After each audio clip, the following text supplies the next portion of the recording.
Sa isang maliit na probinsya ng Japan, may mga batang interesado sa isang investigador na galing Tokyo ang papunta ngayon sa kanilang nayon.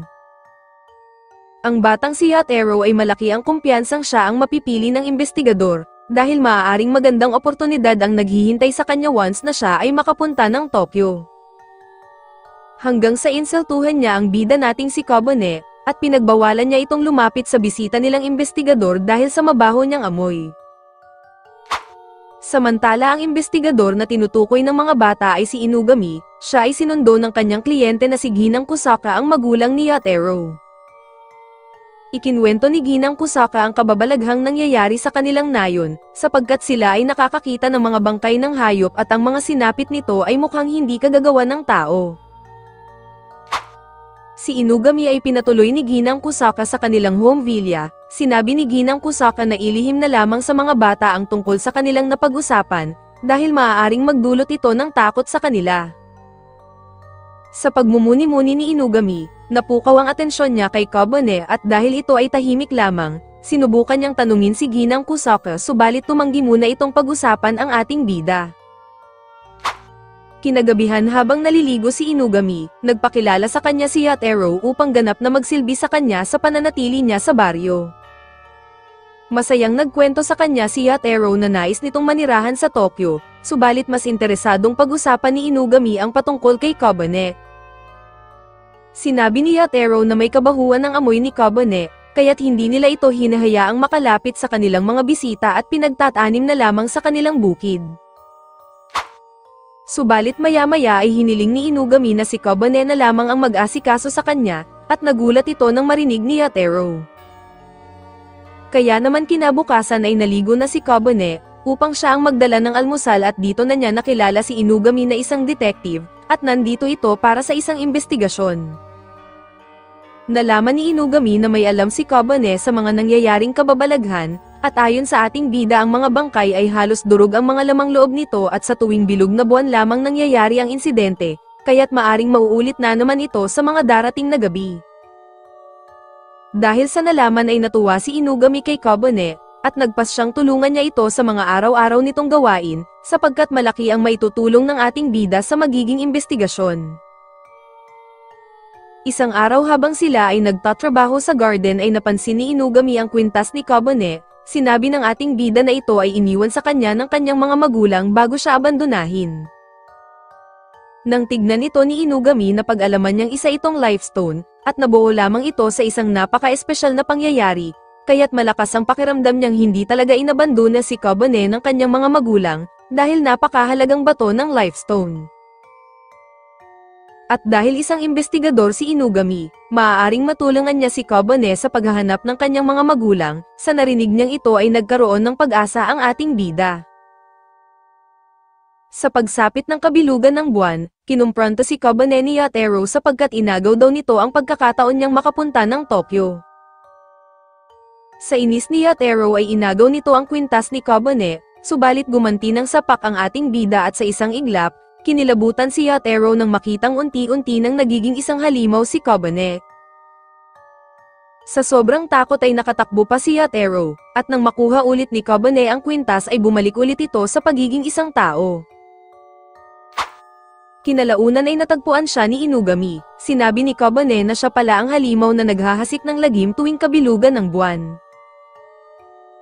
Gayunpaman ipinakita ni Inugami ang kanyang buntot, ipinaliwanag niya na may mga nilalang na kung tawagin ay mga kimono, ang mga ito ay hindi talaga nakikisama sa mga tao, subalit sa pagbago ng panahon ay nagkaroon ang mga ito ng relasyon sa tao, at si Kobane ay bunga nito dahil ang kanyang mga magulang ay isang tao at halimaw. Ipinagtapat din ni Inugami na siya ay hindi ordinaryong tao, at ang lifestone na ito ang pumipigil sa kanyang maging halimaw, kaya't sa madaling salita ay hindi si Kobane ang salarin.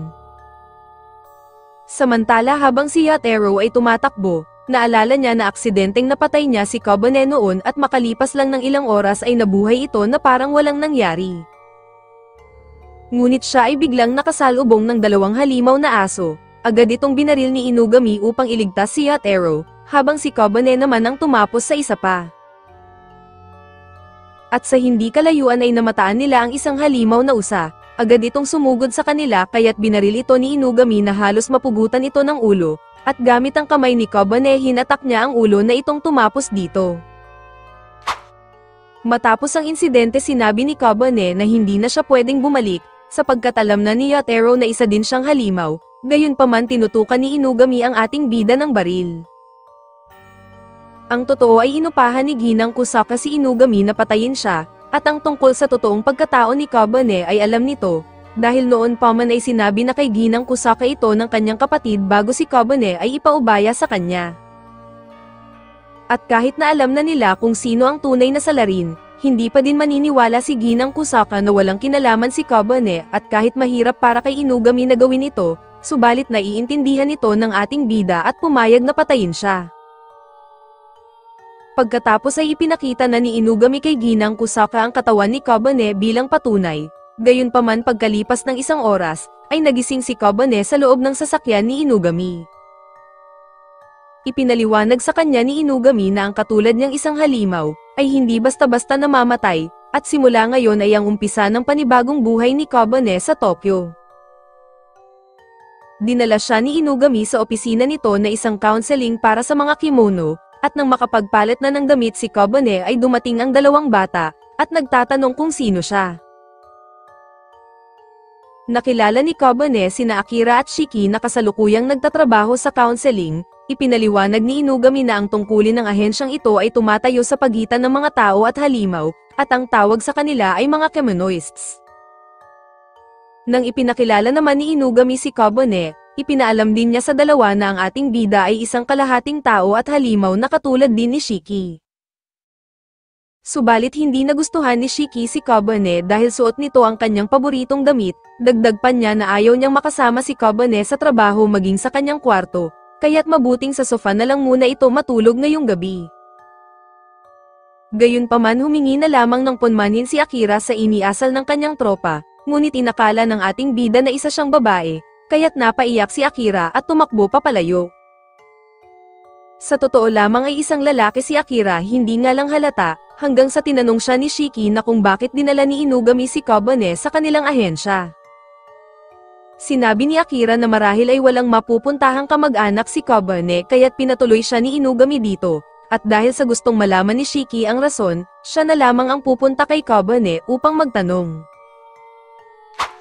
Samantala habang papunta si Kobane sa banyo, napatid siya sa isang sinulid na ginawa ni Shiki, tinanong nito kay Kobane na kung bakit siya naririto sa kanila.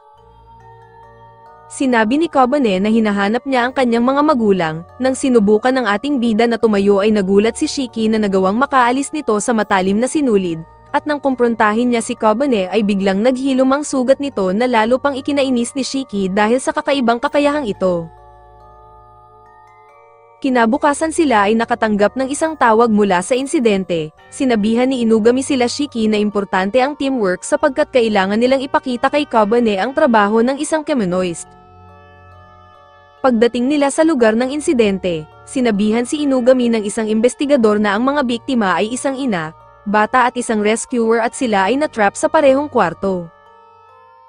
Nang matukoy ni Inugami kung ano ang nasa loob, pinatingin niya ito sa tatlo at nakita nila ang napakaraming insekto at napagapang pa si Akira dahil sa takot. Ipinaliwanag ni Inugami na ang mga insektong iyon ay tinatawag na mga sanshi, bagamat hindi naman ito gaanong mapanganib nagdudulot pa din ito ng trauma sa mga biktima. Balak gawing bakal ni Inugami ang kanyang mga balat upang hindi siya makagat ng mga insekto, subalit sinabi ng isang rescuer na ang isang kasama nila ay mabilis na nilamon ng mga insekto. Sa takot ng rescuer iginiit nito na kailangang sunugin ang mga insekto para mapanatiling ligtas ang lahat, subalit sinabi ng bata na buhay pa ang kanyang pamilya at nakikiusap ito na tulungan sila. Kaya naman nagboluntaryo si Shiki na gawin ang trabaho, gamit ang kanyang mga sinulid lumikha siya ng tila isang bahay ng isang gagamba upang makuha ang mga insekto sa loob. Subalit kinain lamang ng mga ito ang kanyang sapot, at kaya't agad nilang sinarado ang pinto upang hindi lumabas ang mga insekto. Walang nang choice si Inugami kung hindi ay pumasok, subalit nagboluntaryo din si Kobane at siya na lamang ang gagawa nito. Pagpasok pa lamang ni Kobane ay agad na gumapang sa kanya ang mga insekto, Ipinaliwanag ni Inugami na isang demon si Kobane kaya't hindi ito nakakaramdam ng anumang sakit. Nang matagpuan ni Kobane ang pinagmumulan ng mga insekto, agad siyang sinabihan ni Inugami na itaas ito, at sa wakas mabilis na naglaho ang mga sanshi at naligtas niya ang mga biktima sa kapahamakan. Nang makita ni Kobane na muling nagkasama ang pamilya ng biktima, napagtanto niya kung ano talaga ang isang pamilya, habang si Shiki ay unti-unting naiintindihan ang tunay na sitwasyon ni Kobane. Matapos ang insidente, napagtanto nila na ang mga insekto ay nagmula sa sapatos na hawak ni Kobane, hanggang sa ibinunyag ng bata na ang sapatos na iyan ay ninakaw ng kanyang kapatid. Napagtanto ni Inugami na ang sapatos ay nagtaglay ng isang pagkakasala at pagsisisi, kaya naman ito ang umakit sa mga sanshi at ginawang pugad nila.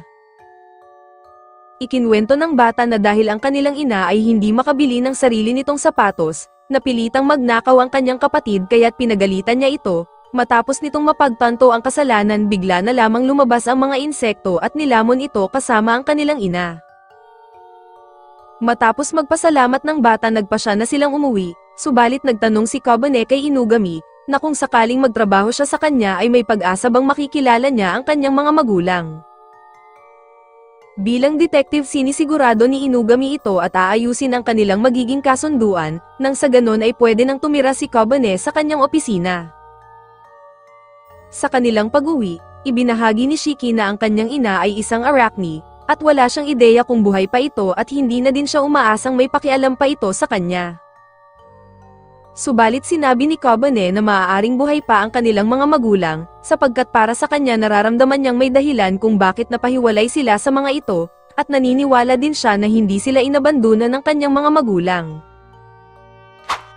Samantala si Inugami ay may kausap na mataas na tauhan ng pulisya, at nagulat ito tungkol sa natapos nilang trabaho pati na din ang tungkol sa kanyang bagong tauhan na si Kobane.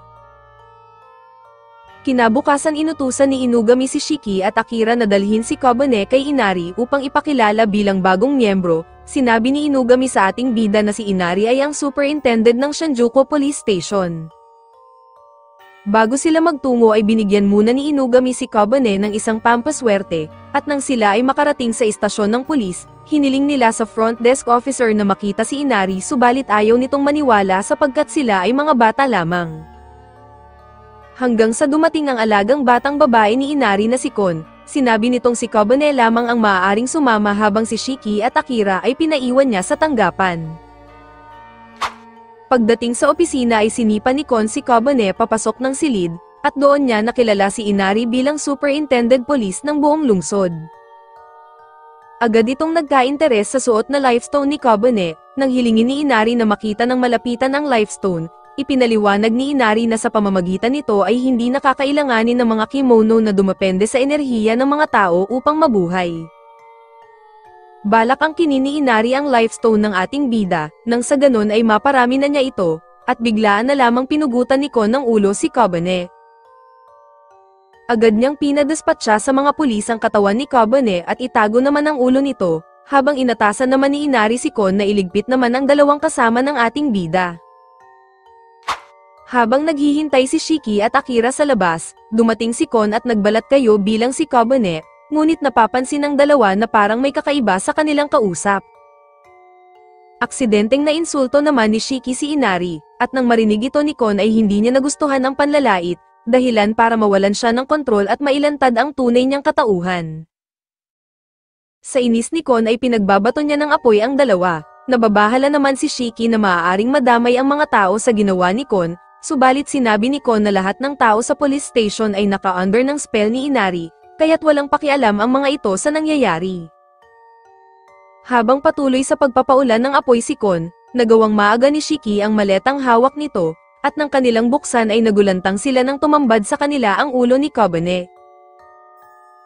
Dahil sa nangyari ay nangangamba si Kon na baka ay hindi siya maging mabuting anak kay Inari, galit na galit si Kon at patuloy na nagwawala, habang si Kobane ay may naiisip na plano.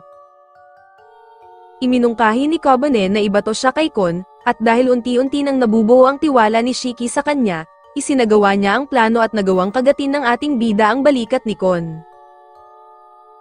Matapos ang laban, napagtanto nilang isa lamang palang ilusyon ng lahat ng ginawa ni Kon, habang si Shiki ay nakakita ng pantal sa kanyang kamay at si Kobane naman ay tinubuan na ng bagong katawan. Binigay ni Shiki ang kanyang jacket kay Kobane upang takpan nito ang kanyang pototoy, at dahil tagumpay nilang napanalo ang laban dahil sa kanilang teamwork, winelcome ni Shiki si Kobane bilang kanyang tropa.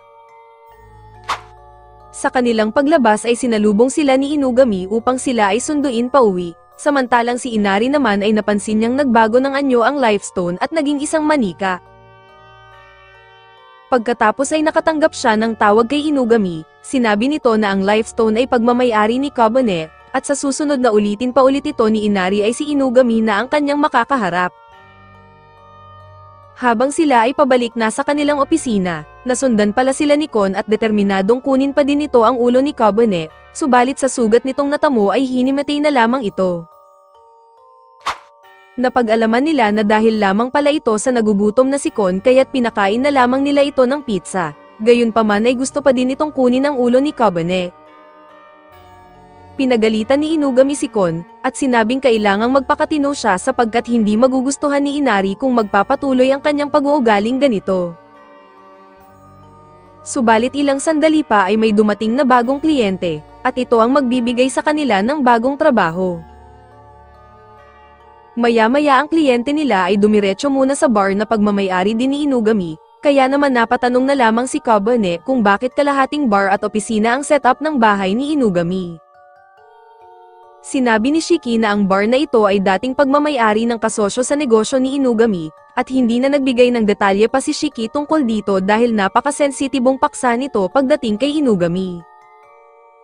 Nang malasyeng na ang lalaki, ibinahagi nito ang wagas na pag-ibig nito sa isang babae at nais nito malaman ang mga impormasyon nito, sapagkat wala siyang pagkakataon upang makausap ang kanyang iniibig.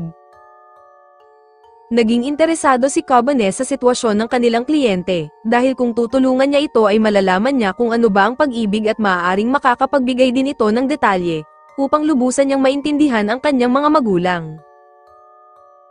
Pumayag naman si Inugami kaya't inutusan niya sila Akira kasama din si Kon, at bilang gantimpala ni Kon ay ibibigay niya ang ulo ni Kobane kung handa itong tumulong. Umalma naman si Shiki subalit alam ni Inugami ang kanyang mga sinasabi. Nang ipinaalam na ni Inugami sa kliyente na handang tumulong ang kanyang mga bata sa problema nito, nagpakilala naman ito bilang si Yoruno, ngunit napansin nito ang isang daga at agad nitong hinuli at lumabas ang tunay na pagkatao nito bilang isang pusa. Tinipon sila ni Yoruno sa isang restaurant sa Shinjuku, at dito niya ipinakita ang litrato ng kanyang iniibig na kailangan nilang hanapin ngayong gabi. Hanggang sa nakakita sila ng isang pusa na dalawa ang buntot, at dahil mukhang kakaiba ito nagpasya silang sundan ito sa isang iskinita. Nang ipahayag ni Yoruno ang kanyang nararamdaman, nakumpirma nga nila ito at nakilala bilang si Mao, at may mga kasama pa nga itong mga pusa na dati daw na tao, at ang mga ito ay inakit niya at sa kanya ginawang pusa. Para kay Mao ay isang kahangalan ng pag-ibig, kaya't isasama lamang niya sa kanyang koleksyon si Yoruno, subalit biglang dumating si Kon at agad siyang nahuli. Iniregalo ni Yoruno kay Mao ang kanyang bag na puno ng mga daga. Sinabi ni Yoruno na sobrang lungkot ng kanyang buhay bilang isang tao, kaya't kung iibigin din siya ni Mao ay mas masaya siya kung gagawin siya nitong pusa na lamang. Sa narinig ni Mao ay napagtanto niya ang wagas na pag-ibig ni Yoruno, at matapos ang kanilang trabaho, pinaalala ni Kon na hindi siya uuwi kung hindi makuha ang ulo ni Kobane. Kaya naman pag-uwi nila, ay kumuha si Inugami ng isang orange at ginawang ulo ni Kobane ito sa pamamagitan ng ilusyon. Kinabukasan na balitaan nila na si Yoruno at Mao ay nagkasama ng sa wakas, sinabi din ni Inugami na pati ang mga pangit na pusa na biktima ni Mao ay bumalik na din sa pagiging isang tao.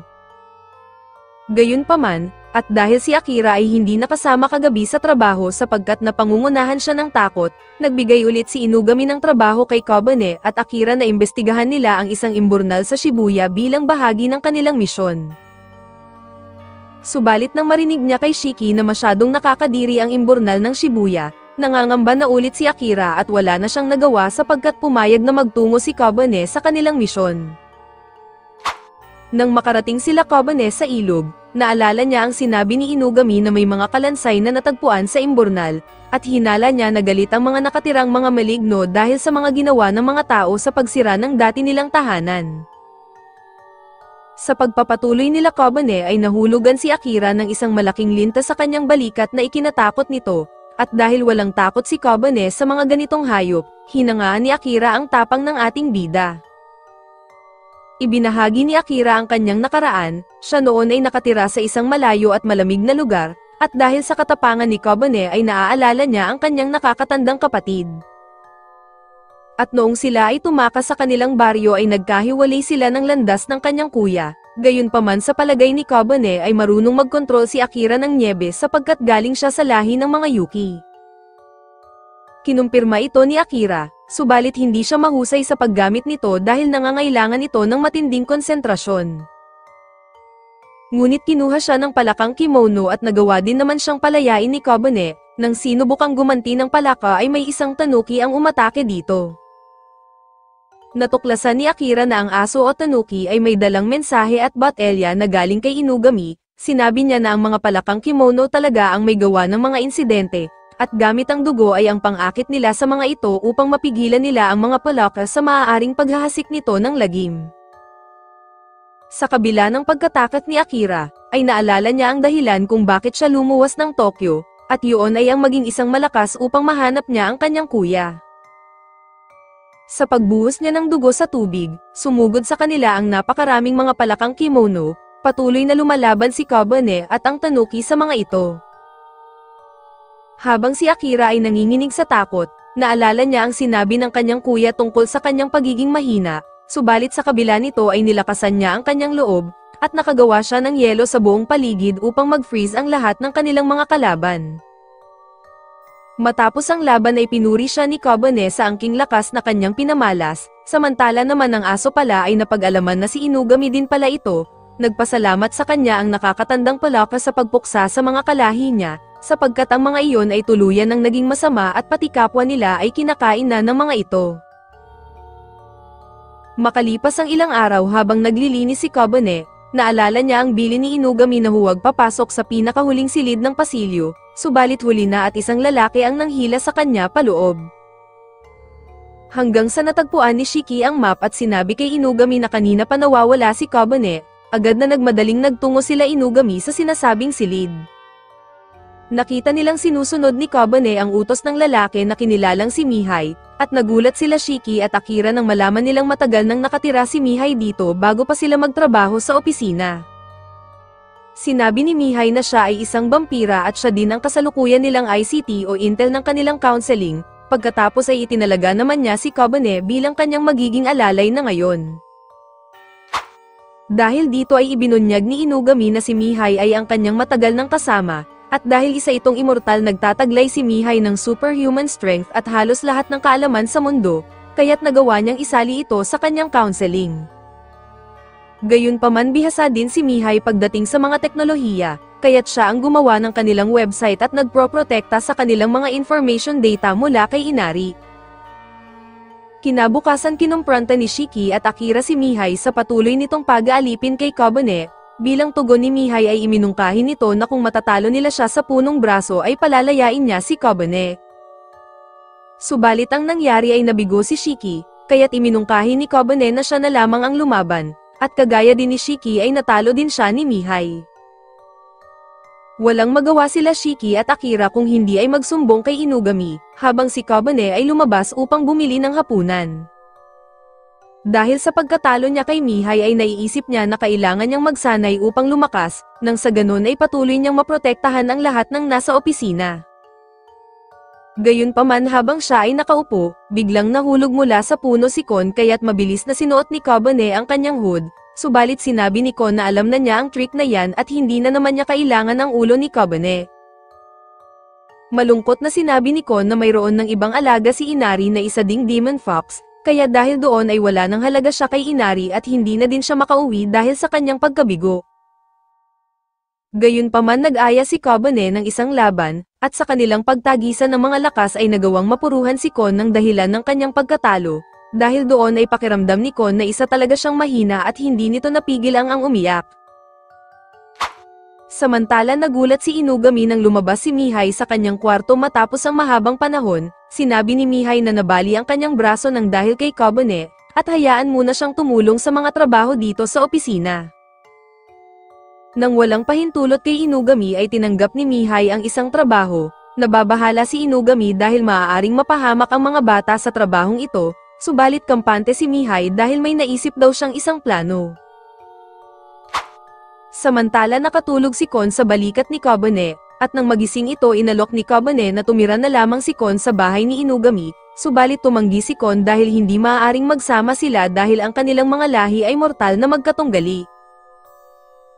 Sa halip ay iminungkahi na lamang ni Kon na tumira si Kobane dito kasama niya sa parke, subalit tinanggihan ito ni Kobane sapagkat may naiwan siyang gawain na kailangan pa niyang tapusin sa ngayon, at naintindihan naman ito ni Kon. Pagbalik ni Kobane sa opisina, pinulong sila ni Mihai tungkol sa panibago nilang misyon, at pagkatapos ay agad na silang tumungo sa Bugbite Electronics Company, at sila ay nahati sa dalawang grupo. Samantala ang kasama naman ni Shiki ay si Mihai, gamit naman nito ang kanyang larwang sasakyan, at habang nag-iimbestiga si Shiki ay natuklasan niya ang isang kwarto na puno ng mga trabahador, at ang mga ito ay wala sa sarili at parang mga zombie. Biglang isang trabahador ang tumakbo palabas dahil sa hindi na nito kaya ang sitwasyon, subalit hinarang ito ng kanilang manager na si Kaga at dinala ito sa isang silid. Nang buksan ang ilaw, ay lumitaw ang isang kananba at sinipsip ang utak ng lalaki, at makalipas lamang ang ilang sandali tumayo ang lalaki at bumalik sa pinanggalingan nito upang magtrabaho. Sinabi ni Mihai na ang mga kananba ay sumisipsip ng mga dugo at utak, at ang mga utak ng mga trabahador kanina ay mukhang nasipsip na ng mga ito. Iminungkahi ni Kobane na harapin na nila ang mga ito, subalit sinabi ni Shiki na mag-iba na lamang sila ng ruta dahil masyadong mapanganib.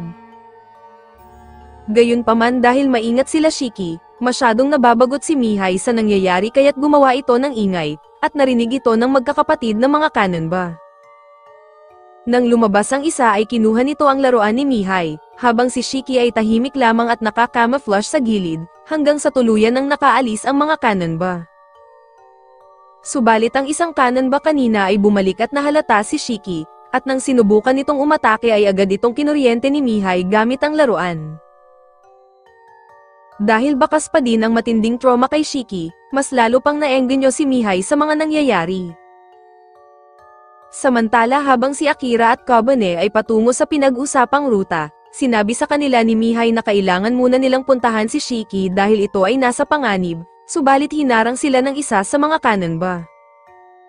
Sa kabilang pangyayari ang kananba naman nakaharap ni Shiki ay muli nang nagkamalay, hindi pa din makagalaw si Shiki dahil sa takot. Mabuti na lamang ay tumawag sa kanya si Kobane at sinabing papunta sila upang tulungan siya. Nang mahimasmasan si Shiki, ay pinukpok niya ang laruan ni Mihai dahil sa ginawa nitong pananakot sa kanya, at pagkatapos ay nagpasya na siyang harapin ang kanyang kalaban. Dahil sa pinatindi ni Shiki ang kanyang camouflage, mas pinaigting din ng kananba ang sensitibong paningin nito, na kayang makakita ng carbon dioxide, temperature at maging amoy ng tao. Subalit sa pamamagitan ng matinding pawis ni Shiki, ay nakagawa siya ng napakaraming sapot at tagumpay na nahulog ang biktima sa kanyang patibong. Pagkatapos matalo ni Shiki ang kanyang kalaban, saktong dumating na din sila Kobane dala pa ang isang kananba, at agad na nilang pinagplanuhan kung paano mahuhuli ang natitira pang kalaban.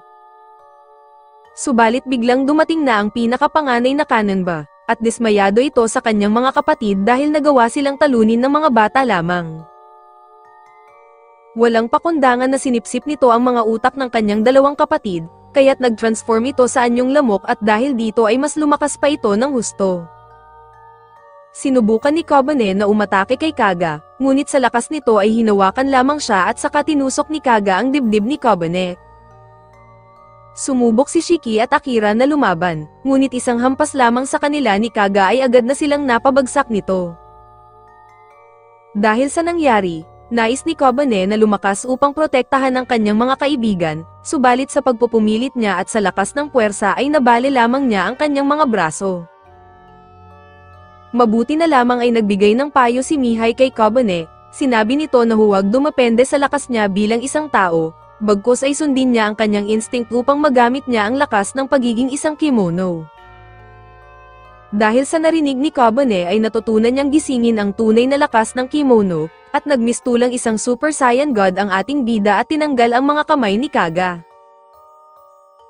Napagtanto ni Kobane na pareho ito ng lakas noong unang beses na siya ay maging isang halimaw, hanggang sa dumating na si Inugami at sinabing itigil na ang laban dahil pumunta lamang sila dyan upang mag-imbestiga. Subalit isang bata ang dumating na nagngangalang Nobi, at ito ang pumalit kay Kon na bagong alaga naman ni Inari, at masaya itong makatrabaho ang ating bida. Lumapit ito kay Kaga at naglagay ito ng mga umiilaw na bilog at saka sinunog ito. Sinabi ni Nobi na hindi sila pwedeng mag-iwan ng ebidensya sapagkat bawal itong maipakita sa mga ordinaryong tao. Sinabi ni Nobi na sila na ang baalang mag-rescue sa mga trabahador na naabuso. Ipinaalam niya din kay Kobane na kailangan na niyang umuwi dahil si Shiki ay kailangan na ng agarang pahinga. Ngunit bago ang lahat, sinabihan ni Nobi si Kobane na nais pa din kunin ni Inari ang lifestone niya. Ayaw lamang umaksyon ni Inari sapagkat magagalit si Inugami, kaya't umaasa si Inari na kusang ibibigay ni Kobane ang lifestone sa kanya. Kaya naman pinayuhan niya si Kobane na palaging mag-ingat, at nang tanungin ng ating bida kung bakit niya sinasabi ito, ang dahilan ni Nobi ay ayaw talaga niya kay Inari. Pagbalik sa opisina pinapagalitan ni Akira si Mihai dahil sa muntik na silang mamatay sa misyon, gayunpaman sinabi ni Inugami na ang mahalaga ay nakauwi sila lahat ng ligtas, at kung uulitin pa ulit ni Mihai ang ginawa niya, ipapadala na niya si Mihai pabalik ng Romania. Kinabukasan nabalitaan na nila na ang insidente sa Bugbite Electronics Company ay patuloy nang iniimbestigahan, habang si Kobane ay naalala niya na may usapan pala sila ni Kon. Agad siyang pumunta ng park at humingi ng panmanhin kay Kon. Sinabi ni Kon na hinintay niya si Kobane kagabi pa, gayunpaman inamin ng ating bida na nakalimutan niya si Kon, habang si Kon ay nagdamdam dahil nanghuli pa siya ng 2 isda upang pagsaluhan nila ni Kobane.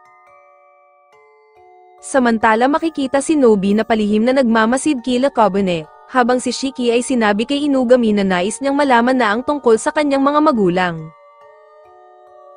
Sa pagpapatuloy, ang ating mga bida ay nagpasyang magpunta sa isang probinsya kung saan ipinanganak si Shiki upang hanapin ang kanyang magulang. Nang makarating sila sa Kinshigo ay naghanap muna si Inugami ng kanilang tutuluyan, habang sila Kobane ay dumiretso muna sa isang tindahan ng mga souvenir, at doon ay may nabasa ang ating bida na kwentong bayan. Ito ay tungkol sa isang bata na nag-alaga ng isang gagamba, at isang araw nagising na lamang ang bata na ang gagamba ay gumawa ng mga gintong sapot, at ito ang naging dahilan ng pagyaman ng bata nang ibenta niya ang mga ito. Samantala napansin naman ni Shiki ang isang batang babae na nakatingin sa kanya, subalit agad din naman itong umalis, nang dumating na si Inugami kasama si Akio ang tiyuhin ni Shiki.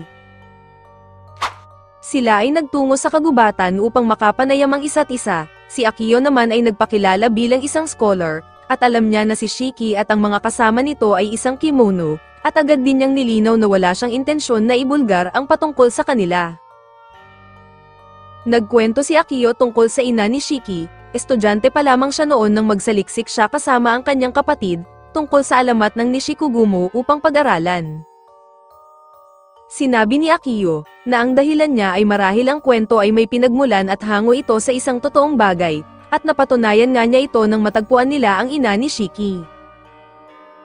Subalit ayon kay Akio na may mga kwentong itinago niya noon kay Shiki, at sa palagay niya na ngayon na ang tamang oras upang sabihin ito, kaya sila Inugami ay nagpasyang umalis upang bigyan sila ng pribadong pag-uusap.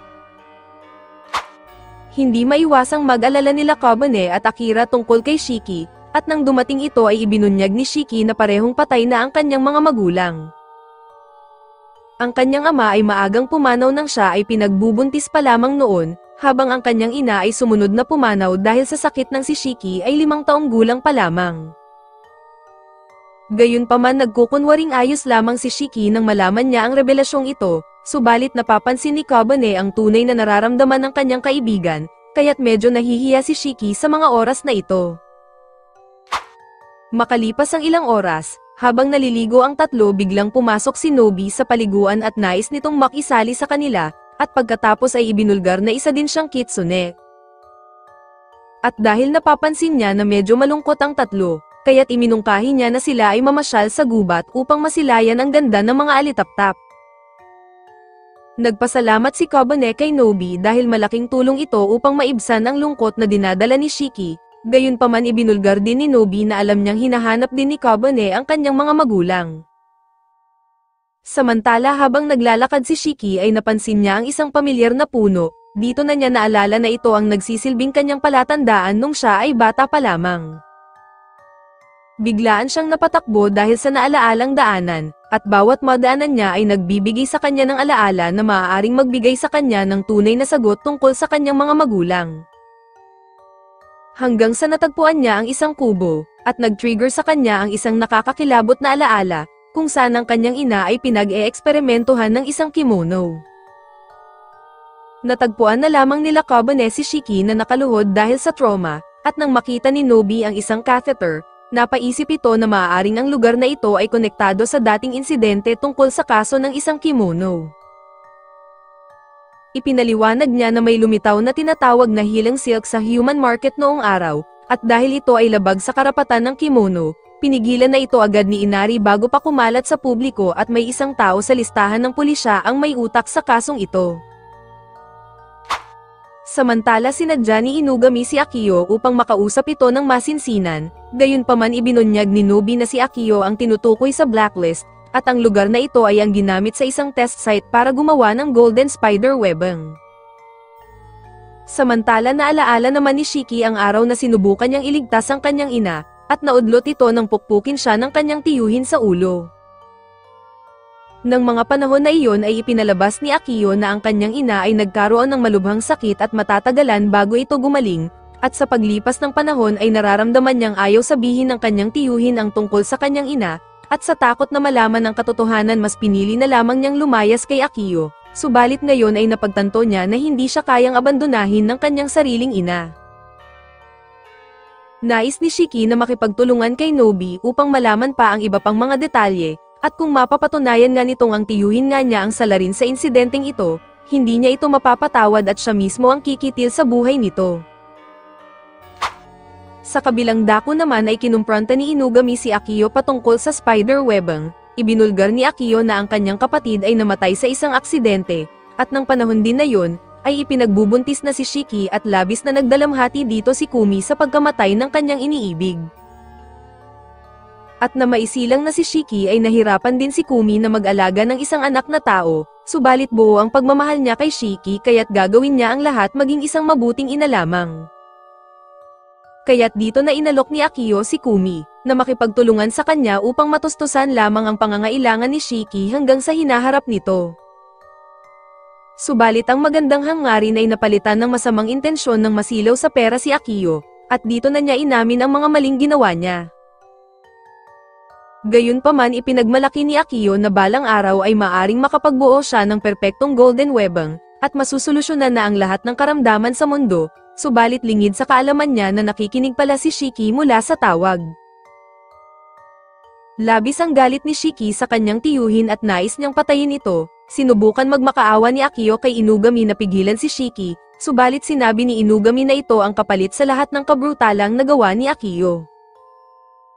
Samantala biglang dumating si Akira at umiiyak ito dahil sa takot, at lingid sa kaalaman nila ay sinundan pala ito ng isang halimaw, at nang sagipin ito ni Inugami ay nalagyan siya ng kamandag nito.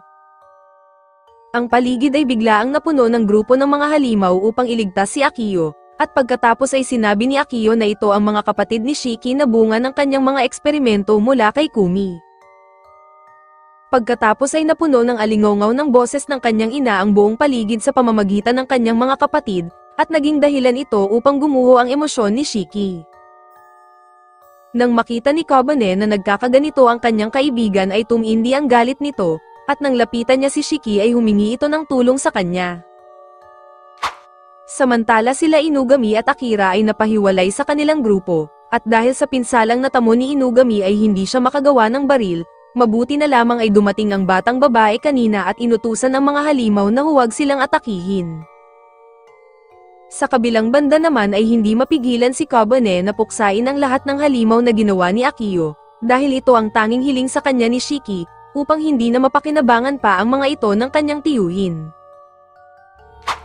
Dinala ng batang babae sila Inugami at Akira sa isang bukal, iminungkahi nito kay Inugami na ibabad ang sugat nito sa tubig dahil may kakayahan ang tubig na ito na maalis ang kamandag na mula sa kimono. Pagkatapos ay hiniling ng bata kay Inugami na huwag hayaang mamatay si Akiyo, dahil may mahalaga pa siyang katanungan na kailangang masagot nito. Matapos mapatay ni Kobane ang lahat ng mga halimaw, ay ibinato niya si Akiyo kay Shiki upang ito na ang magdesisyon sa kahihinatnan nito, subalit napagtanto ni Shiki na hindi maibabalik ang kanyang pangungulila sa ina, kung papatayin niya ang kanyang tiyuhin. At sa parehong pangyayari ay dumating si Inugami kasama ang batang babae na kinilalang si Aya. Napansin ni Shiki na labis ang pagkabahala ni Akiyo sa sandaling ito, at saka tinanong ni Aya si Akiyo kung saan nito itinago ang kakon na ginawa niya noon. Subalit tumanggi si Akiyo, dahil alam niya na hindi siya kayang ipapatay ni Aya hanggat hindi ito nakakakuha ng impormasyon mula sa kanya. Dahil sa nasaksihang ito, ay napaisip si Shiki na marahil isang mahalagang imbensyon ng kanyang tiyuhin ang itinatago nito, at posibleng konektado kay Aya ang tinutukoy nito. Gayunpaman ibinunyag ni Inugami na matagal na niyang sinusubaybayan si Akiyo. Kinontak niya si Mihai upang makakuha ng sapat na impormasyon, at nagbigay si Mihai ng 4 na lugar na madalas na binibisita nito. At nang marinig ni Aya ang tungkol sa isang bukal sa gubat, agad itong tumakbo at tumungo doon, dahil napagtanto niya na kung bakit may detoxifying effect ang tubig sa bukal sa gubat, ay dahil doon nakatago ang kakon. Nang matunton niya ang bukal, pinigilan siya ni Shiki at iminungkahi nito na siya na lamang ang sumisid, at sa kalagitnaan ng kanyang paghahanap ay nakita na niya ang kakon at ito pala ang kanyang ina. Hindi napigilan ni Shiki ang maluhan nang masilayang muli ang kanyang ina, at pagdating sa pampang ay doon na niya nalaman kay Aya na buhay pa ang kanyang ina, at isiniwalat din ni Aya na siya ang Golden Webbing. Nang dumating sila Inugami kasama pa din si Akiyo, sinabi ni Akiyo na kailangan niyang panatilihing lihim ang tungkol kay Kumi, sapagkat kung sakaling may mangyari kay Aya ay maaari niya ulit gamitin si Kumi. Sa galit ni Shiki ay sinuntok niya si Akiyo, at humiling siya kay Inugami na dalhin ang kanyang ina sa isang ligtas na lugar. Gayunpaman nagpas siyang huwag na lang patayin ni Shiki ang kanyang tiyuhin, dahil nais niyang pagdusahan nito habang buhay ang mga maling ginawa nito sa kanila. Isinama din ni Shiki si Aya dahil alam niya na kapatid din niya ito, at bago sila bumalik ng Tokyo, makikita si Akiyo na may balak na amang muling ipagpatuloy ang kanyang masamang hangarin, subalit nagulantang siya nang makita ang nakakatakot na anyo ni Nobi at tuluyan na siyang pinatay. Nang makarating na sila sa Tokyo, nagtungo sila sa isang pagamutan na pagmamayari ng kaibigan ni Inugami upang ipagamot si Kumi, at doon nila nakilala si Lola Ohana. Matapos mabigyan ni Lola Ohana si Kumi ng paunang lunas, ipinaalam din niya kay Shiki na magiging maayos na ang kalagayan ng kanyang ina. Ipinaliwanag ni Inugami sa mga bata na si Lola Ohana ay normal lamang na tao, subalit dahil alam niya na umiiral ang mga kimono, lahat ay kanyang tinutulungan mapatao man at hayop, at kahit mga kimono. Habang sila Kobane ay mahimbing ang tulog, si Shiki ay patuloy pa din binabantayan ng kanyang ina, at si Aya ay nasa labas at nagdadalawang isip na buksan ang pinto. Naalala ni Aya na sa murang edad pa lamang ay may kakayahan na siyang mag-produce ng hilang silk, at dahil dito madalas siyang pinagmamalupitan ng kanyang tiyuhin kapag hindi niya nagagampanan ng maayos ang kanyang trabaho na pagalingin ang kanyang ina. Hanggang sa isang araw ay nalaman niya na mayroon pala siyang nakakatandang kapatid, kaya't nagkaroon siya ng pag-asa na balang araw ay magigising ang kanyang ina at ililigtas sila ng kanyang kuya. Bago umalis si Aya ay tinawagan siya ni Shiki, sapagkat alam din ni Shiki na labis ang pag-aalala nito sa kanilang ina. Malaki ang pasasalamat niya kay Aya dahil kung hindi dahil sa kapatid niyang ito ay hindi mabubuhay ang kanilang ina. At dahil sa narinig ni Aya, ay labis ang kanyang tuwa dahil may kikilalanin na siyang kanyang sariling kuya, at sa mga sandali ding ito ay nagising na si Kumi, pagkatapos ay masaya nitong niyakap ang kanyang mga anak at sa wakas ay nagkasama na silang muli bilang isang pamilya. Makalipas ang isang linggo, napapaisip ang ating mga bida kung kailan babalik si Shiki sa opisina, dahil nagpa siya itong manatili muna sa klinik upang alagaan ang kanyang ina. Gayunpaman biglang dumating si Shiki at nilinaw na wala siyang balak magretiro, dahil kailangan pa niyang tuparin ang kanyang pangako na tulungan si Kobane na hanapin ang mga magulang nito. Samantala kasama din pala nito si Aya at mapapansin na nag-level up ang personalidad nito. Sinabi niya na naparito siya upang mag-report kay Inugami. Si Aya ay kasalukuyang nagtatrabaho kay Lola Ohana, at naparito siya upang makipag-partnership kay Inugami para sa kanilang itatatag na isang medical care business. Gayunpaman naalala ni Aya ang kabayanihan at lakas ni Kobane noong sila ay iligtas nito, kaya't niyaya niya itong mag-date habang si Shiki ay hindi makapaniwala sa mga nangyayari. Subalit saktong dumating si Kon at nais naman itong yayain si Kobane na sila ulit ay magsanay, at nang makitang nakadikit si Aya kay Kobane ay dito na nabuo ang pagiging magkaribal nila sa pag-ibig. Subalit isang balita ang ipinakita sa kanila ni Inugami. Ayon sa kanya sunod-sunod ang insidente ng mga babaeng napupunitan ng iba't ibang parte ng mukha sa kalye ng Takeshita, at malaki ang hinala niya na pakana ito ng isang kimono kaya't inatasan niyang harapin ito ni Kobane, Kon at Aya. Pagdating nila sa lugar ay hinarang sila ng isang pulis. Malaki ang kumpiyansa ni Kon na makukumbinsi niya ang pulis dahil kay Inari, subalit hindi siya nakilala nito. Gayunpaman si Kobane ang kumausap sa pulis at sinabing parte sila ng Inugami Detective Agency, at pinayagan na silang tumuloy at itinuro ang lugar kung saan madalas ang insidente. Sa pagpapatuloy ng kanilang misyon ay napangungunahan si Kon ng pagseselos, hanggang sa napahiwalay siya at nakarinig ng isang kahina-hinalang boses. Samantala habang sila Kobane ay naglalakad biglang may humila sa buhok ni Aya, buti na lamang ay nasapak ito ni Kobane at napigilan. Dahil sa nangyari ay nagpakita na ang kimono na salarin, sinabi nito ang dahilan kung bakit kinukuha niya ang mga mukha ng mga babae, dahil nais niyang mapaibig ang lalaking kanyang natitipuhan. Subalit ay itinuro ng kimono si Kon dahil nararamdaman niya ang kalungkutan nito, at nang tanungin ni Aya si Kon kung ano ang problema nito, biglang naging kitsune si Kon at inatake nito si Aya. Gayunpaman ay napigilan din naman ito ni Kobane, at sa huli ay umiiyak na umalis na lamang si Kon. Pagbalik nila Kobane sa opisina, sinabi ni Aya na tagumpay niyang nalutas ang problema, dahil binigyan niya ng katawan ang kimono sapagkat pangarap nitong maging isang tao. At nang gabing ding iyon ay pinuntahan ni Kobane si Kon sa parke, natagpuan niyang patuloy pa ding umiiyak si Kon sapagkat dahil sa ginawa niyang pagkakamali kanina, ay maaaring ayaw na ni Kobane sa kanya. Kaya't ang ginawa na lamang ni Kobane ay pinakalma niya si Kon upang gaman ang pakiramdam nito. At dahil dun, ipinagtapat ni Kon na nais niyang maging pinaka-importanteng nilalang sa buhay ni Kobane. Samantala ipinapakita sa kwento na dinalaw ni Inugami si Kumi, upang makapagbigay ito ng luksa sa mga yumao nitong anak sa naganap na laban nila kay Akiyo. Gayunpaman sinabi ni Inugami kay Kumi, na ang mahalaga na lamang ngayon ay ang bumuo ng isang alaala kapiling ang kanyang dalawang anak, at nagpasalamat ng lubos si Kumi. Kinabukasan bumalik si Aya sa opisina upang makita si Kobane, at sa parehong pangyayari ay dumating din si Kon, kaya't ang dalawa ay muli na namang nagbangayan. Kaya naman umaksyon na si Akira, at sinabi nito kay Kobane na kailangan niyang mamili sa dalawa kung sino ang kanyang iibigin, subalit dahil wala naman talagang alam ang ating bida sa pag-ibig, nagulat ang lahat ng isagat nito si Inugami. Samantala may grupo ng mga lasing-ero ang nakabangga ng isang misteryosong estranghero, sila ay nagtungo sa tagong eskinita upang komprontahin ito.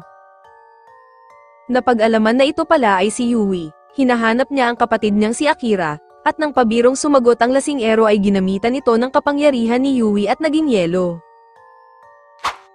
Samantala nagtataka si Kobane kung bakit si Akira ay umiiyak, sinabi ni Shiki na dahil lamang iyon sa nasira ang paboritong stuffed toy nito. Iminungkahi ni Inugami kay Akira na ipaayos ito kay Mihai, at nang maayos ito ay nakarinig si Akira ng isang boses, ibinunyag ni Mihai na nilagyan niya ito ng advanced AI upang magkaroon din naman ito ng silbi hindi katulad ni Akira. Hanggang sa naalala niya ang kanyang nakaraan, sila noon ni Yui ay kambal na ipinanganak sa isang tribo na binubuo lamang ng puro mga babae. Ang kanilang lahi ay nagsisilang lamang ng lalaki kada 100 siglo, kaya't sila Yui at Akira ay maituturing na isang sagrado at walang kalayaan sa buhay. Subalit natagpuan sila ni Hisame at ikinulong sila sa palasyo, doon ay bantay sarado sila ng mga babailan at inaalagaan ng mabuti. Hindi rin nila alam ang mukha ng kanilang ama sapagkat ito ay nabaliw na at kinulong na lamang, at dahil doon ipinangako nila sa isa't isa ni Yui na hindi sila mauuwi sa ganoong kapalaran. Bumalik sa kasalukuyan, si Inugami ay may inatas sa tatlo na paghiwalayin nila ang abo ng Yumao sa mga buhanging ito, at dahil imposible itong magawa ay may naisip na gawin si Akira subalit nauwi lamang ito sa kapalpakan.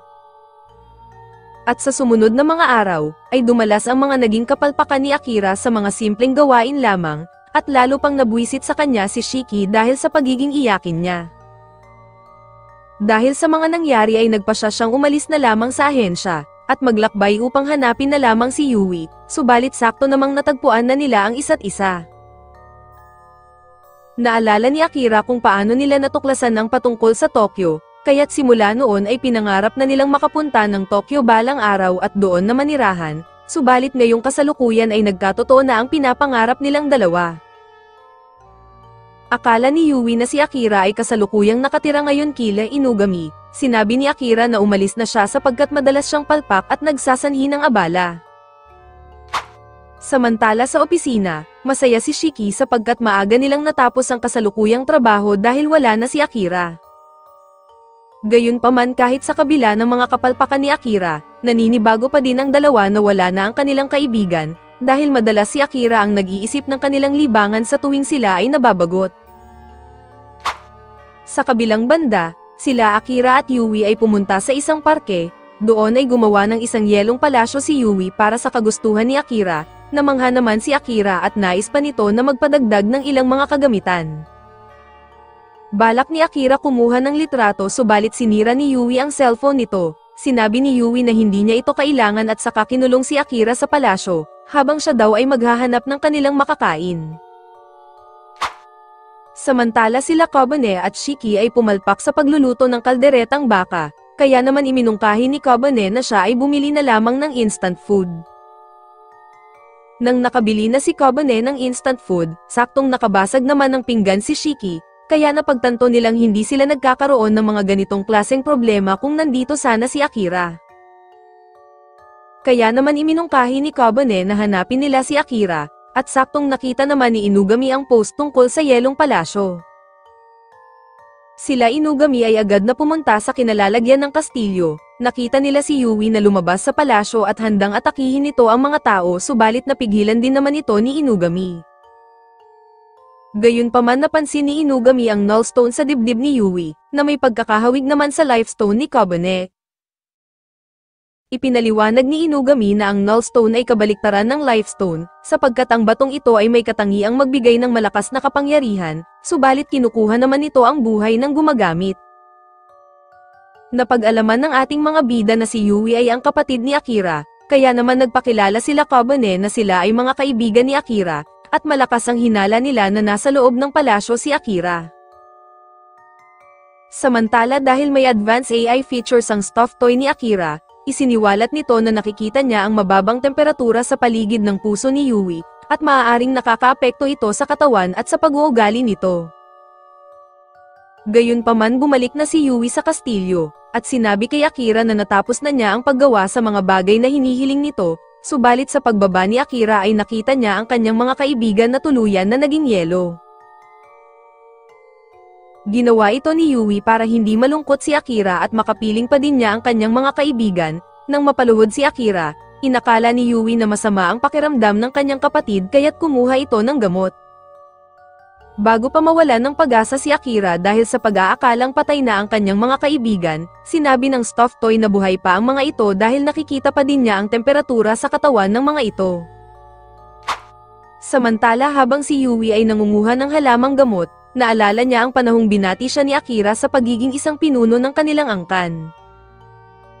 Ilan sa mga tungkulin ni Yui bilang pinuno ay ang pagbisita sa sagradong lugar sa tuktok ng bundok, na pag-alaman niya na ang nullstone doon ay may malakas na kapangyarihan, at ito din ang nagsasanhi ng madalas na pagbagyo ng nyebe sa kanilang lugar.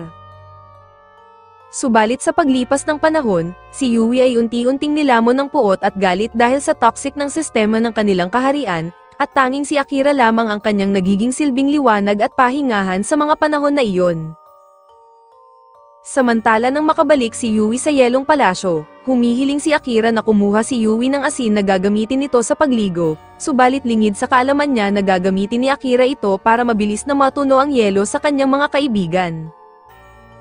Makikita sila Inari at Nobi ay dumating sa labas ng kastilyo, sapagkat pakay ni Inari na makuha ang Nullstone ni Yui. Sa kabilang pangyayari ay nagawang makawala ni Kabane mula sa yelo, binanggit ni Kabane ang patungkol sa Nullstone na dala ni Yui sapagkat kailangan nilang mapigilan ito, at kung hindi niya makukumbinsi si Yui sa pakikipag-usap ay mapipilitan siyang labanan ito. Gayunpaman sinabi ni Kabane kay Akira na bumalik na sa kanilang ahensya. Tinanggihan ni Akira ang alok sapagkat alam niya na hindi papayag si Yui, at maaaring patayin pa sila ni Yui kapag nalaman nito ang patungkol dito. Kaya naman pilit umarte si Akira na kunwari ay pakanan niya ang lahat at kinamumuhian niya sila Kabane, nang sa ganon ay umalis na sila at maligtas sa kapahamakan. Hindi makapaniwala si Kabane sa kanyang mga narinig, hanggang sa dumating na si Yui at may pag-akmang pag-atake, ngunit hamarang si Akira upang matigilan ito. Minabuting kumbinsihin na lamang ni Akira si Yui na sila na lamang ang umalis, at kasabay ng pagpatak ng mga yelong luha ay nagpaalam na si Akira kay Kabane.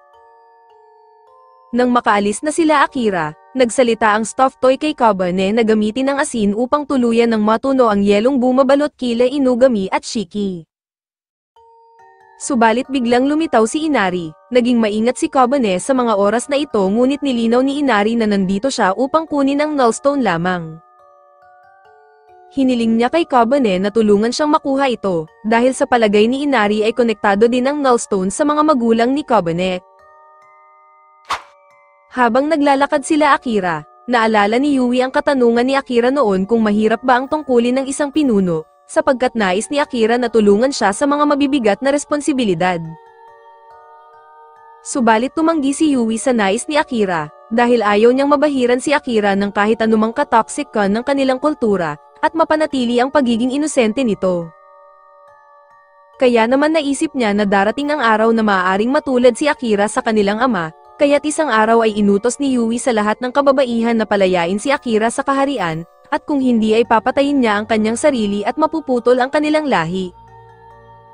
Pumayag si Hisame sa gustong mangyari ni Yui, kaya't agad niyang inutusan si Akira na lisanin ang kanilang lugar at pumunta kay Inugami sa Tokyo. Subalit sa pagdaan ng panahon, natuklasan ni Yui na pinasundan ni Hisame si Akira upang ipapatay, ipinahuli siya ni Hisame at balak ikulong, subalit agad siyang nakatakas at nangakong wawasakin niya ang buong nayon na ito. Bumalik sa kasalukuyan, pansamantalang ikinulong ni Yui si Akira dahil sila ay hinarang ni Nobi, dahil alam ni Nobi na malakas na kalaban si Yui inilantad niya ang tunay niyang anyo na Demon Fox upang maaga ang Nullstone. Sa kabilang pangyayari naman, ay sinusubukan pa din kumbinsihin ni Inari si Kabane na makipagtulungan, biglang sumagot si Inugami sa pamamagitan ng stuffed toy, pinahintulutan niyang pumayag si Kabane sa alok ni Inari upang mailigtas si Akira. Samantala upang maiwasan na matamaan ng yelo, lumikha si Nobi ng mga ilusyon sa kanyang pagsugod, subalit na kontra ito ni Yui sa pamamagitan ng mga sibat na yelo.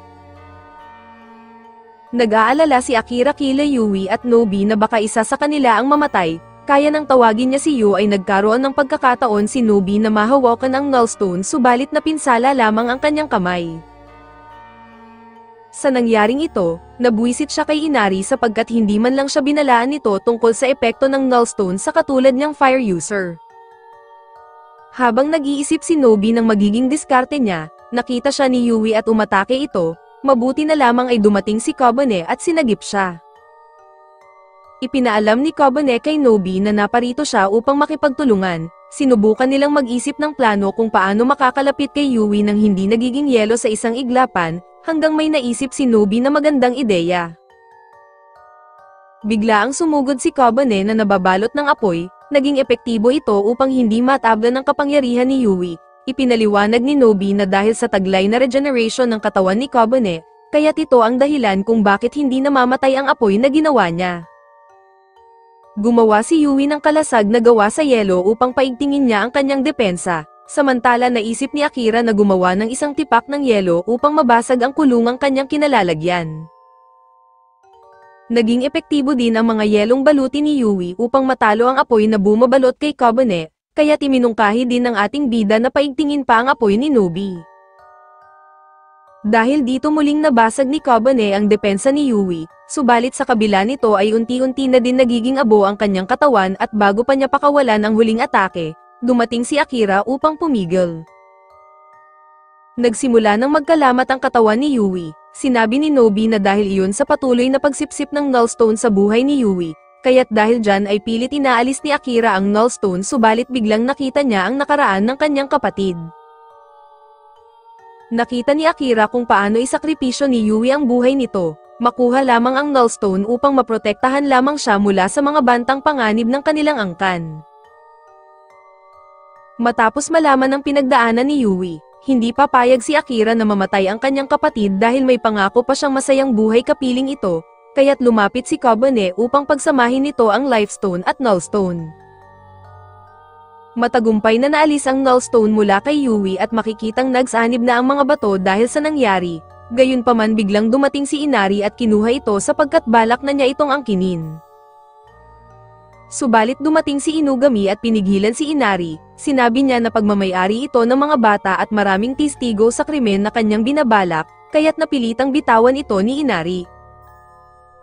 Bago umalis sila Nobi ay inalok siya ni Kobane na ipagamot ang kanyang sugat kay Aya, ngunit tumanggi si Nobi sapagkat ito ay resulta ng kanyang kapabayaan. Kinalaunan dinala ng ating mga bida si Yui sa pagamutan ni Lola Ohana upang malunasan, humingi ng ponmanin si Yui sa mga nagawa niyang pagkakamali. Gayunpaman tinanong ni Kobane si Yui kung may alam ba siya tungkol sa mga batong ito, sapagkat kailangan niya ng impormasyon upang matukoy ang kanyang mga magulang. Sinabi ni Yui na ayon sa kwento na sa simula pa lamang ay naroon na daw sa bundok ang Nullstone, at kaya ginawa ang kanilang nayon ay upang protektahan ang batong ito. Subalit nagtanong din si Yui patungkol sa digmaan ng mga kimono noon, ipinaliwanag ni Inugami na ang digmaan na iyon ay sa pagitan ng mga kimono at tao. At upang hindi ulit mangyari ang digmaan, ang mga pinuno ng mga kimono ay lumikha ng mga stones upang ilagay ang kanilang mga kapangyarihan dito, at ipinasa nila ito sa mga susunod na pinuno nang sa ganon ay mapanatili silang kontrolado. Kaya't ang mga magulang ni Kobane ay maaaring mga matataas na pinuno ng kimono, kaya't sinabi ni Inugami na ang sunod na misyon nila ay hanapin ang mga batong ito sa buong Japan. Inamin din ni Yui sa lahat na nagawa niyang patayin lahat ng tao sa kanilang nayon, kaya't hindi siya maaaring manatili sa ating mga bida dahil maaari silang madamay sa krimeng ginawa niya. Gayunpaman hindi papayag si Akira na sila ay magkahiwalay muli, dahil sa katunayan ay nagawa ng kapatid niya iyon dahil lamang sa kanya, kaya't handa siyang samahan si Yui kahit ano pa man ang mangyari. Sa huli ay humingi ulit ng tawad si Yui sa lahat lalong-lalo na kay Akira, at pagkatapos ay masayang nagsama ulit ang magkapatid at nagpost pa silang lahat sa iisang larawan tanda ng kanilang pagkakasundo. Samantala pumunta si Nobi kay Kon upang ipaalam ang espesyal na misyon nito na galing kay Inari, sinabi ni Nobi na kailangan niyang paibigin si Kobane upang makumbinsing ibigay nito ang bato sa kanya. Kinabukasan ay nagpaalam si Akira na magbakasyon kasama ang kanyang kapatid na si Yui, habang si Shiki naman ay nagpaiwan upang magbantay sa opisina. Dahil si Inugami at Kobane ay nagpasyang maglakbay sa buong Japan upang hanapin ang mga iba pang stones, habang si Kon naman ay pasimpleng gusto lamang sumama sa kanila upang makatikim ng ibang isda. Subalit alam naman ni Inugami ang totoong dahilan na inutusan ito ni Inari, kaya't sa huli ay pinayagan din naman niya si Kon, at silang tatlo ay magkasamang naglakbay sa susunod na kabanata ng magiging kwento. At dito na nagtatapos ang Season 1 ng anime. Like and share naman dyan. Maraming salamat sa palaging panonood.